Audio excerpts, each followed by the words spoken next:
আজ ঈদের দিন একদম রাস্তাঘাট ফাঁকা, সবে গরু নিয়া ব্যস্ত।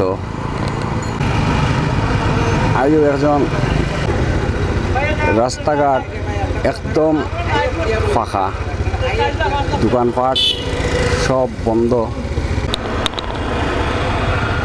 আজ ঈদের দিন কদমতলী পয়েন্ট দেখরা আপনারা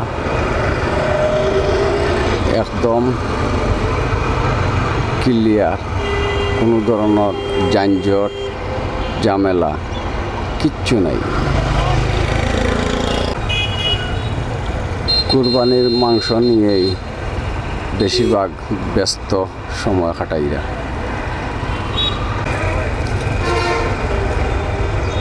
কদমতলী পয়েন্ট